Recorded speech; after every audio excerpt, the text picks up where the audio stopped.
The sketch was a knife to Mia's heart. Its lines jagged yet achingly familiar, pulling her back to a house she'd sworn never to revisit. At 32, she stood in the community center's art room, surrounded by the chatter of teens. But her eyes were locked on the Drawinga boy's rendering of her childhood home. Down to the crooked porch step. She hadn't seen that house in 15 years. Not since she'd run from its shadows. Yet here it was, alive on paper, whispering secrets she thought she'd buried. Mia Carter, founder of Haven House, a nonprofit for queer youth in Seattle, wasn't supposed to be here today. She'd come to the center to finalize funding for a new shelter. But a last-minute cancellation left her wandering into the art therapy session. The room buzzed with energy kids laughing, paint smearing, and Eli, a 17-year-old non-binary teen, hunched over their sketchbook, their pencil moving with fierce precision. Mia had noticed Eli before. They were quiet, guarded, with a sharpness in their dark eyes that reminded her of herself at that age. But it was the drawing that stopped her cold. "That's my house," Mia whispered, her voice barely audible over the hum of the room. Eli's head snapped up, their expression a mix of shock and something darker fear. Maybe, or defiance. "What did you say?" they asked, their voice low, almost a challenge. Mia pointed at the paper, her finger trembling. The house was unmistakable, the slanted roof, the cracked window on the second floor, the oak tree with a tire swing that hadn't been there in years. "How do you know this place?" she pressed, her pulse racing. Eli shoved the sketchbook shut, their knuckles white. "It's just a drawing," they muttered, but their eyes darted away, betraying them. Mia's mind spun. She'd built Haven House to give kids like Eli a safe place, a refuge from the world's cruelty. But this felt personal, like the past had clawed its way into her present. She wanted to push, to demand answers, but the bell rang, and Eli was out the door before she could speak. That night, Mia couldn't sleep. The drawing haunted her, pulling up memories she'd locked away. Her mother's voice, sharp with disappointment. Her father's silence, heavier still. She'd come out at 16, a trembling confession that shattered her family. The house, once a home, became a cage, and she'd fled to Seattle, vowing never to look back. Now, Eli's sketch had cracked that vow wide open. The next day, she returned to the center, determined to find Eli. They were in the courtyard, sketching again, their colorful scarf a bright contrast to their guarded posture. "Eli," Mia called softly, sitting beside them on the bench. "I need to know about that house." Eli stiffened, their pencil pausing mid-stroke. "Why do you care?" they asked, their voice laced with suspicion. "Because I lived there," Mia said, her throat tight. "In Tacoma, on Maple Street. That was my home until I was your age." Eli's eyes widened, but they didn't speak. Mia pressed on, her words spilling out. "I know it's not just a drawing. You've been there, haven't you? Tell me how." Eli's silence stretched, heavy with secrets. Finally, they spoke, their voice barely above a whisper. "It's where I grew up. My foster parents. They live there now." Mia's breath caught. Foster parents.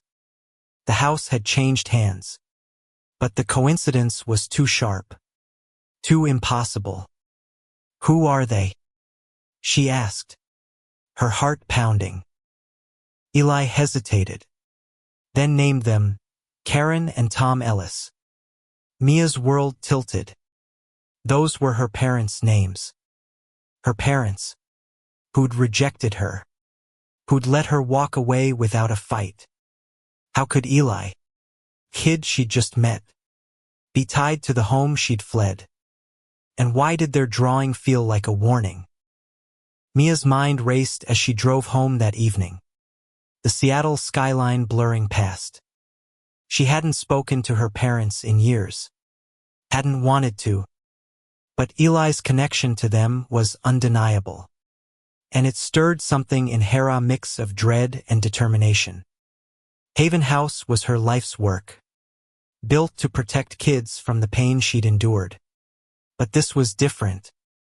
This was her past colliding with her present. And she couldn't shake the feeling that Eli's drawing held a truth she wasn't ready to face. She pulled over, her hands shaking as she dialed a number she hadn't called in a decade. Her mother's voice answered, hesitant, unchanged. "Mia," it said, and the sound was a punch to her chest. "We need to talk," Mia said, her voice steady despite the storm inside her. "About the house. And about a kid named Eli." The line went silent, and in that pause, Mia knew she was stepping into something bigger than herself. Something that could unravel everything she'd built and everything she'd buried. The phone call ended with a promise to meet. But Mia's mother's voice lingered like a ghost, brittle and laced with guilt. Mia sat in her car, the Seattle rain drumming against the windshield, each drop a reminder of the years she'd spent running from her past. She didn't know what she'd find in Tacoma, but Eli's drawing was a thread she couldn't ignore, pulling her toward a truth she both craved and feared. The next morning, Mia found Eli at the community center, their sketchbook open to a new drawing, a figure standing alone in a doorway, shadowed and indistinct. "You're back," Eli said, their tone wary but curious. Mia nodded, sitting across from them. "I called my mom last night, Karen Ellis. You said she's your foster mom." Eli's pencil froze, their eyes narrowing. "You're her daughter?" they asked, disbelief sharp in their voice. "Yeah," Mia said, her throat tight. "I haven't seen her in years. But that house is where I grew up. And now you're there. I need to know why." Eli's jaw tightened, and they looked away, their fingers tracing the edge of their scarf. "It's not a happy story," they said finally. "Karen and Tom took me in 2 years ago. They're strict, religious. They don't know I'm non-binary. I don't tell them things like that." Mia's chest ached.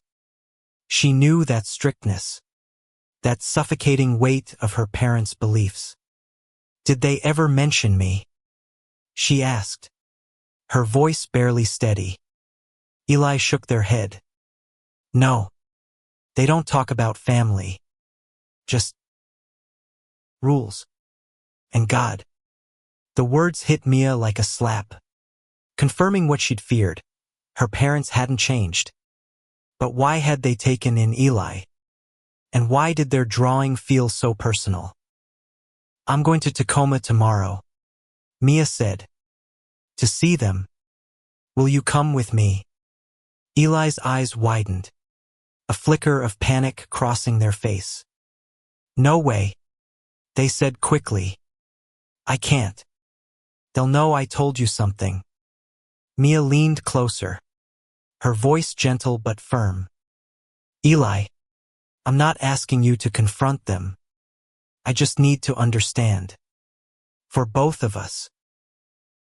Eli didn't agree, but they didn't say no either. Mia spent the rest of the day at Haven House, buried in paperwork but distracted. her mind replaying Eli's words. That night, she dug through old boxes in her apartment, unearthing a photo of the house on Maple Street. The tire swing was there, just as Eli had drawn it, and the sight of it twisted something deep inside her. She hadn't just left a house. She'd left a piece of herself. The drive to Tacoma was quiet, the rain relentless. Eli had agreed to come at the last minute, sitting in the passenger seat with their sketchbook clutched like a shield. "Why do you care so much?" they asked as the city gave way to suburbs. Mia gripped the steering wheel. "Because that house was my prison. If you're living there, I need to know you're okay. And I need to know why they're fostering you." The house looked smaller than Mia remembered. Its paint peeling, the porch step still crooked. Her mother opened the door, her face older but no softer, her eyes widening at the sight of Mia and Eli together. "What is this?" Karen asked, her voice sharp. Mia stepped forward, her heart pounding. "We need to talk. About Eli. About me. About this house." Inside, the air was thick with tension. Tom sat at the kitchen table, his silence as heavy as ever. Eli stayed close to Mia, their eyes on the floor.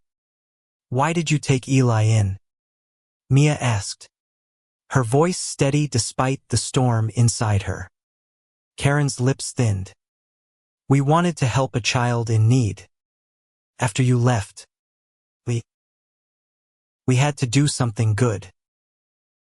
"Something good." Mia's voice rose, years of hurt spilling out. "You pushed me out because I was queer. And now you're raising Eli, who's hiding who they are because of you." Eli's head snapped up, their eyes wide with fear. Karen's face paled, and Tom finally spoke, his voice low. "We didn't know about that. We're trying to guide them right." Mia's anger flared, but Eli's hand on her arm stopped her. "Don't," they whispered.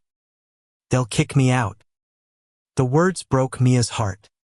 She saw herself in Eli, hiding, afraid, and she knew she couldn't leave them here. But the truth she'd come for was still out of reach, and the house felt like it was closing in around her. As they left, Eli's voice was small. "I didn't want you to know. I thought you'd hate me for living in your house." Mia stopped, turning to them. "I don't hate you, Eli. I'm fighting for you." But as they drove back to Seattle, Mia couldn't shake the feeling that the house held more secrets, and that Eli knew more than they were saying. Back in Seattle, Mia couldn't let go of the unease gnawing at her.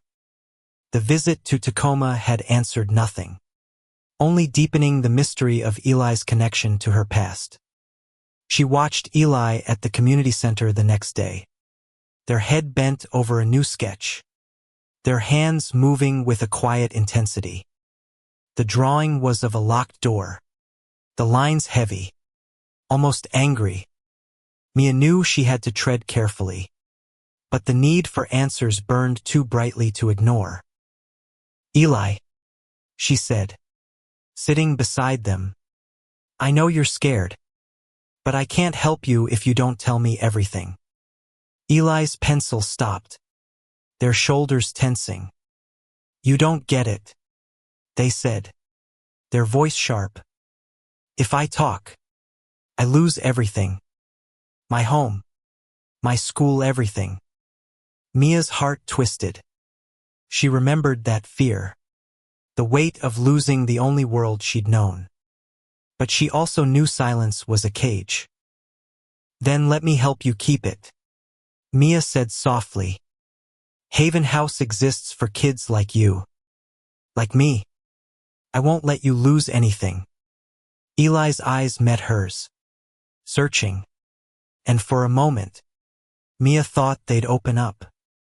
But then they shook their head, shoving their sketchbook into their bag. "You can't promise that," they said, and walked away. Mia threw herself into work. But her mind was elsewhere. She called a friend, Sarah, a social worker who'd helped place kids at Haven House. Over coffee, Mia spilled everything: the drawing, the house, her parents fostering Eli. Sarah frowned, scrolling through her tablet. "Karen and Tom Ellis aren't registered foster parents," she said, her brow furrowing. "I checked the state database. No record of them fostering anyone." Mia's blood ran cold. "That's impossible. Eli's been living with them for 2 years. Sarah shook her head. "If they're fostering, it's off the books, which means it's not legal." The words hit Mia like a freight train. Her parents, the same people who'd rejected her for being queer, were hiding something big enough to risk breaking the law. That night, Mia couldn't sleep, her mind racing with possibilities. Were her parents involved in something illegal? Was Eli in danger? She thought of the locked door in Eli's drawing, the fear in their eyes. She needed to know more. But pushing Eli too hard could shut them down for good. Instead, she turned to the internet, searching for any trace of her parents' activities since she'd left home.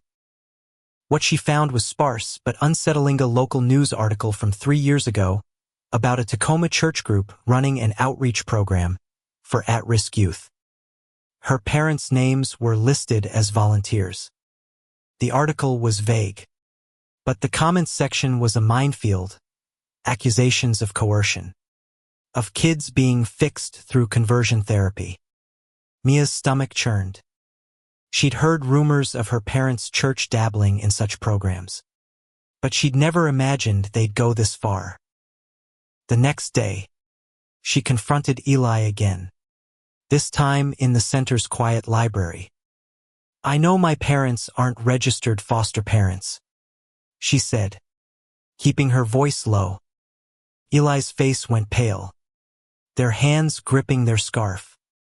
"How did you—" they started, then stopped, their eyes darting to the door. "Eli, are they hurting you?" Mia asked, her voice trembling. "Is that why you drew the house?" Eli's silence was answer enough. Finally, they spoke, their voice barely audible. "They don't hit me, but they want me to be someone I'm not. They think they're saving me." Mia's heart broke, but anger surged too. She'd built Haven House to stop this kind of pain, and now it was happening in her own childhood home. "I'm getting you out of there," Mia said, her voice firm. "But I need you to trust me." Eli looked at her, their eyes wet with unshed tears. "I want to," they said. "But there's more. Something I found in the house. Something they don't want anyone to know." Mia leaned closer, her pulse racing. "What is it?" she asked. Eli's voice dropped to a whisper. "A box. Hidden in the attic. It's got your name on it." Mia's breath caught at Eli's words. A box with her name, hidden in the attic of her childhood home, felt like a Pandora's box waiting to be opened. She wanted to rush to Tacoma that instant, but Eli's fear anchored her. "What's in it?" she asked, her voice steady despite the storm inside her. Eli shook their head, their eyes wide. "I don't know. It's locked. But they check it sometimes. Late at night. They think I'm asleep." Mia's mind raced. Her parents had always been private, their home a fortress of secrets. But this was something else. A hidden box. An unregistered foster child. A church group with a dark reputation. It was all connected. And Mia was determined to unravel it. But first, she needed to protect Eli. "You're not going back there alone," she said.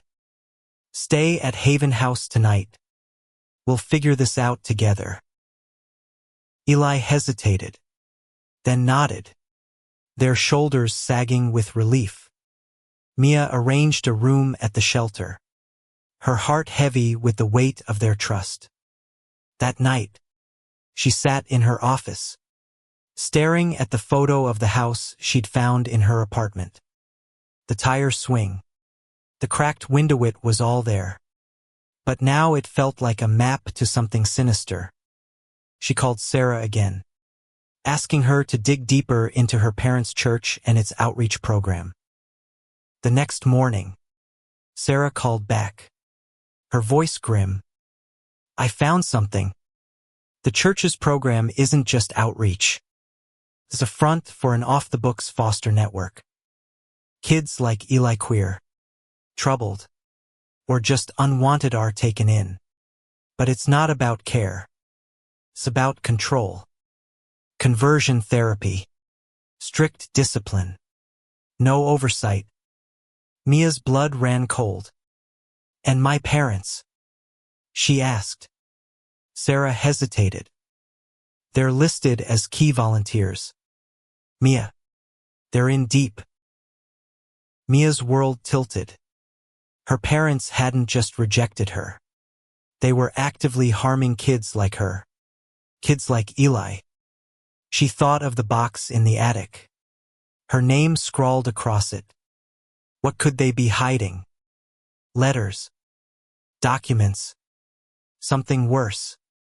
She needed to know. But she couldn't risk Eli's safety. She found them in the shelter's common room, sketching Againa figure breaking free from chains.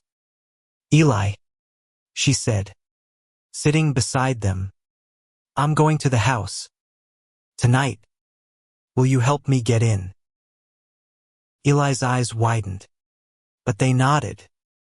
"There's a back door. The lock's loose. But you have to be quiet. Tom stays up late." Mia squeezed their hand. A silent promise. That night, she drove to Tacoma alone. The rain a steady drumbeat against her car. The house loomed in the darkness, its silhouette unchanged but menacing.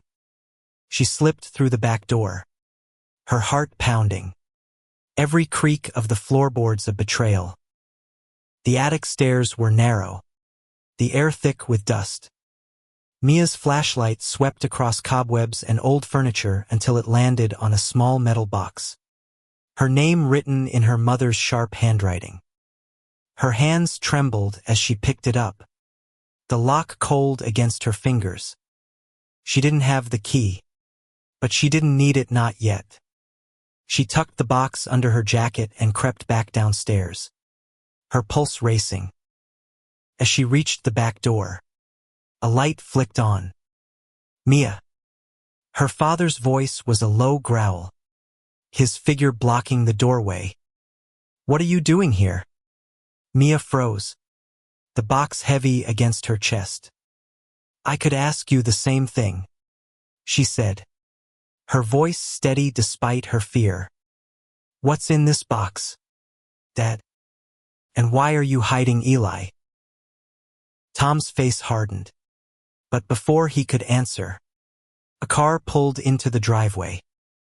Headlights swept across the windows, and Mia's heart sank.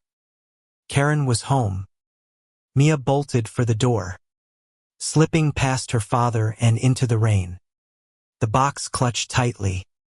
She didn't look back. But she knew this wasn't over. The box was her only clue, and whatever was inside would change everything. Mia's hands shook as she drove back to Seattle, the metal box a cold weight in the passenger seat. She didn't dare open it, not yet. The lock was sturdy, and whatever was inside felt too heavy. too dangerous to face alone. She needed Eli, needed their trust. But more than that, she needed to understand why her parents were hiding a box with her name in the attic of a house tied to an illegal foster network. The Haven house. Eli was waiting, their eyes red from lack of sleep. "Did you get it?" they asked, their voice barely above a whisper. Mia nodded, setting the box on the table. "My dad caught me," she said, her voice tight. "But I got out." "Eli, what do you know about this?" Eli's gaze dropped to the box, their fingers twisting their scarf.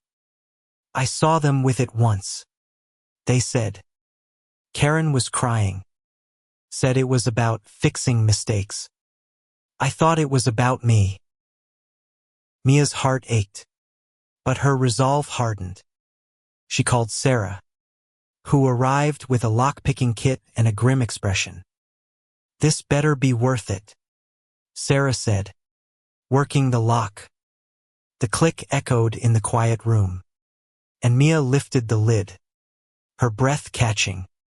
Inside were letters, photos, and a journal her mother's. From the dates. The top letter was addressed to Mia, dated a year after she'd left home. She read it aloud, her voice trembling. "Mia, we failed you. We thought we could save you, but we were wrong. The program is not what we thought. We're trapped now, and so is the boy."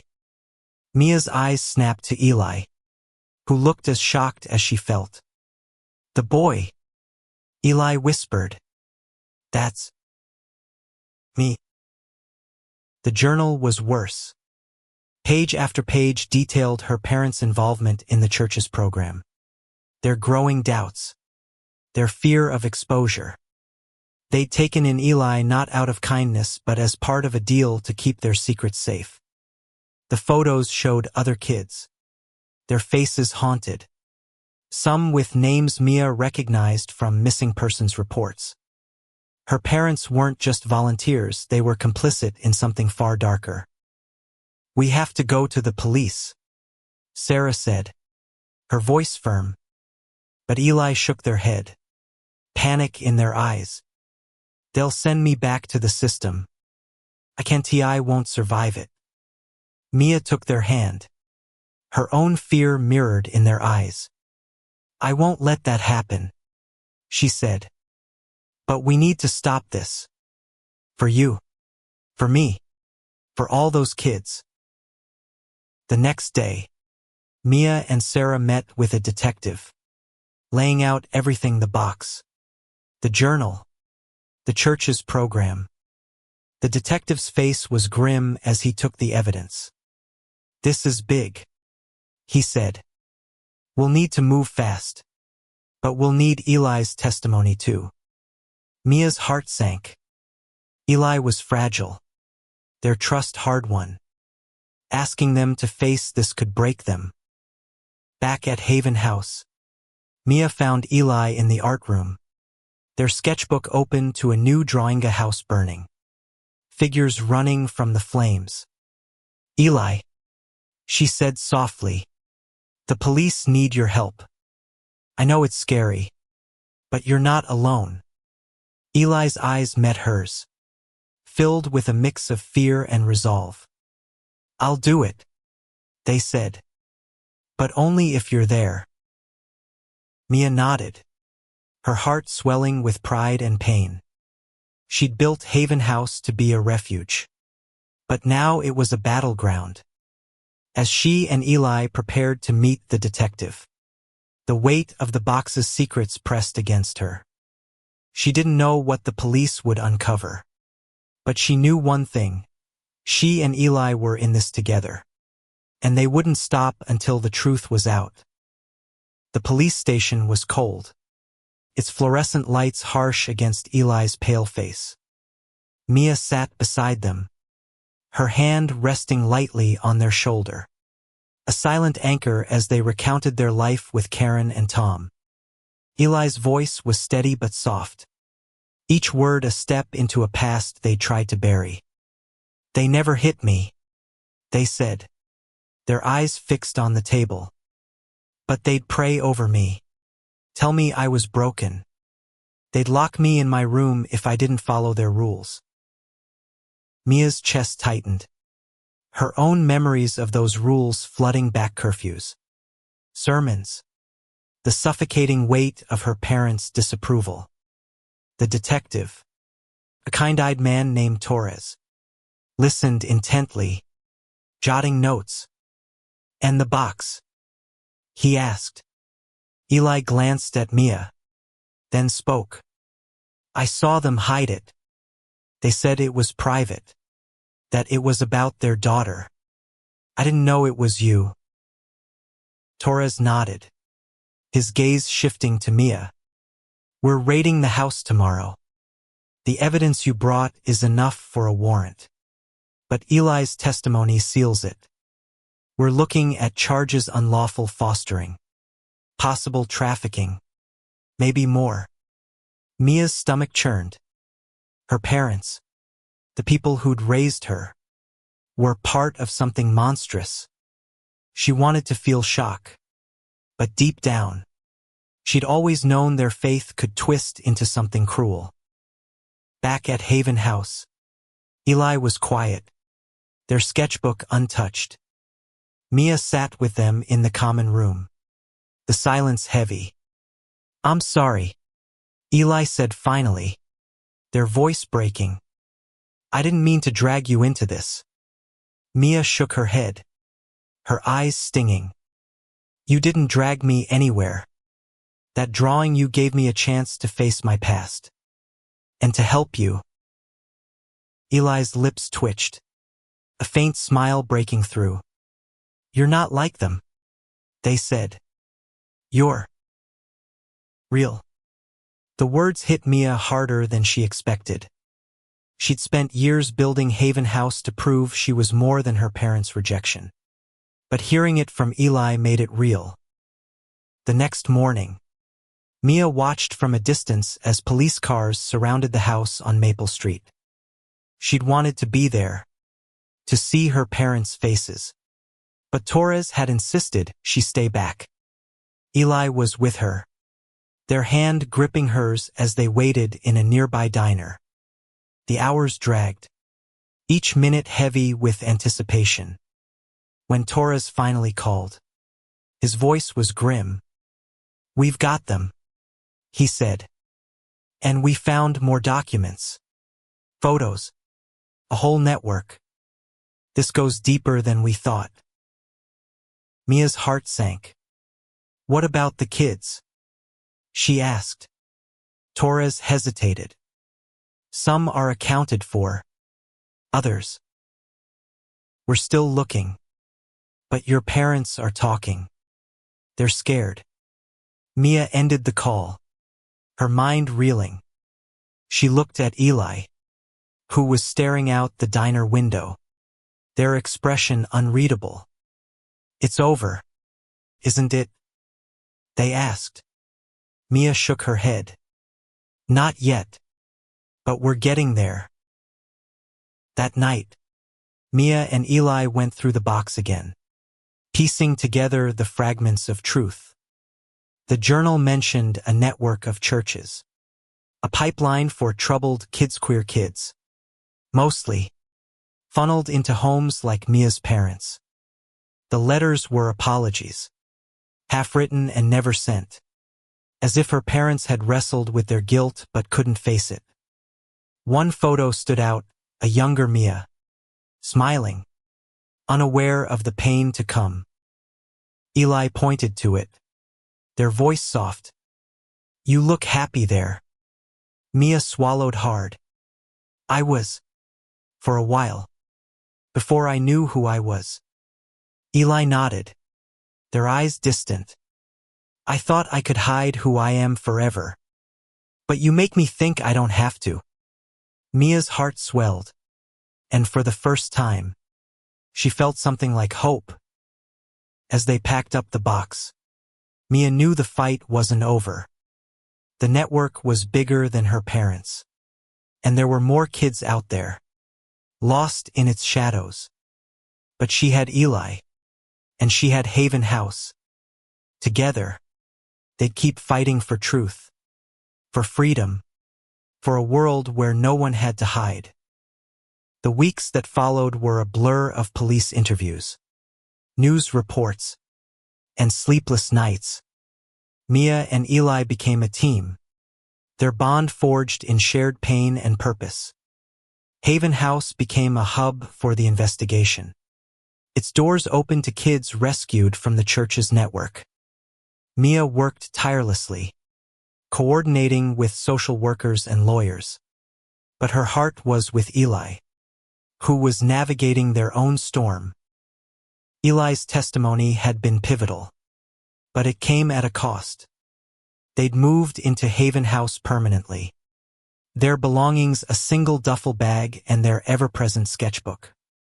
Mia watched them closely, noting the way they'd sketch late into the night, their drawings shifting from locked doors and burning houses to open fields and bright skies. "You're getting better," Mia said one evening, peering over their shoulder at a sketch of two figures holding hands under a tree. Eli shrugged, but their eyes were brighter. "It's easier here," they said. "I don't have to pretend." Mia smiled, her chest tight with pride. She'd fought for kids like Eli her whole life, but this felt personal, like she was saving the version of herself she'd lost at 16. The investigation deepened, uncovering a network that spanned multiple states. Mia's parents were cooperating, their confessions painting a grim picture. The church had targeted vulnerable kids, promising salvation but delivering control. Mia grappled with the betrayal, her memories of her parents clashing with the reality of their actions. She visited them once, in a sterile holding room, their faces gaunt with shame. "We thought we were helping," Karen said, her voice breaking. Mia didn't respond. She couldn't. She left without looking back. Back at Haven House, Mia and Eli focused on the future.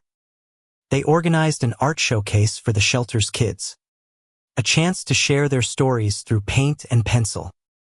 Eli's piece was the centerpiece, a vibrant mural of a house with open doors, kids of all kinds streaming out. "Free." The text from the image prompt. "A secret binds them. A home unites them," was painted across the bottom, a nod to their shared journey. The night of the showcase, the community center was packed. Mia stood beside Eli, her heart full as she watched people admire their work. A woman approached, her eyes warm and familiar. "You're Mia Carter," she said. "I'm Lena, a journalist. I've been following your story. Can we talk?" Mia hesitated, then nodded. Lena's questions were gentle but probing, and Mia found herself opening up about her past, her parents, and Eli's drawing. The article came out a week later, a searing exposé that named the church's network and praised Haven House's work. Donations poured in, and Mia hired more staff, expanding the shelter's reach. But the real victory was Eli, who'd started attending therapy and was exploring their identity openly, their scarf a bright declaration of self. One evening, as they sat in the art room, Eli handed Mia a new sketch, a portrait of her, strong and smiling, with the house in the background, its windows glowing. "This is you," Eli said. "Not the house. You're my home now." Mia's eyes stung, and she pulled Eli into a hug, their bond a lifeline in a world that had tried to break them both. The fight wasn't over. The network's leaders were still out there, and more kids needed saving. But Mia knew she wasn't alone. With Eli by her side, Haven House was more than a shelter, it was a beacon. A promise that no one had to hide who they were. The spring sun filtered through the community center's windows, casting warm light on the mural Eli had painted months ago. Mia stood before it, her heart swelling at the sight of the open doors. The kids running free. Haven House had grown, its rooms filled with laughter and hope. But the journey here had changed her forever. Eli's drawing had been the spark, uncovering a secret that shattered her past but built a new future. Eli was thriving now, their confidence growing with each day. They'd started a youth group at Haven House, a space for queer teens to share their stories and find strength. Mia watched them lead a meeting, their voice steady as they spoke about their journey coming out as non-binary, escaping the house on Maple Street, finding a home with Mia. The other kids listened, their faces a mix of awe and recognition. And Mia knew this was the heart of her work. The investigation had led to arrests, not just of her parents but of the church's leaders. The network was crumbling, its secrets exposed by the evidence Mia and Eli had uncovered. Karen and Tom faced charges, their lives unraveling as Mia's had years ago. She didn't forgive them, she wasn't sure she ever could, but she'd found peace in knowing she'd stopped their harm. One afternoon, Mia and Eli returned to the house on Maple Street. It was empty now, the for sale sign a stark reminder of its past. They stood on the porch, the crooked steps still there, and Mia felt the weight of her childhood lift. "You okay?" Eli asked, their scarf bright against the gray day. Mia nodded, her hand on their shoulder. "I am now. Because of you." They walked through the house one last time, its rooms bare but heavy with memories. In the attic, where Mia had found the box, Eli set down a new sketch, a house rebuilt, its doors wide open, with two figures standing together. "For us," they said, handing it to Mia. She smiled, her eyes wet. "For us," she echoed. Back at Haven House, Mia hung the sketch in her office, a reminder of their journey. The shelter was more than a nonprofit, no, it was a family, a testament to resilience and love. Mia and Eli had faced the darkness of their pasts and emerged stronger, their bond a bridge between pain and healing. As the sun set, Mia stood outside Haven House, watching kids play in the courtyard. Eli joined her, their sketchbook tucked under their arm. "What's next?" they asked, a spark of hope in their eyes. Mia looked at the mural, its colors vibrant in the fading light. "We keep fighting," she said, "for every kid who needs a home." And in that moment, with Eli by her side and Haven House alive with possibility, Mia knew they'd already won. The secret that had bound them had become a story of freedom, a legacy of love that would carry them forward. Together,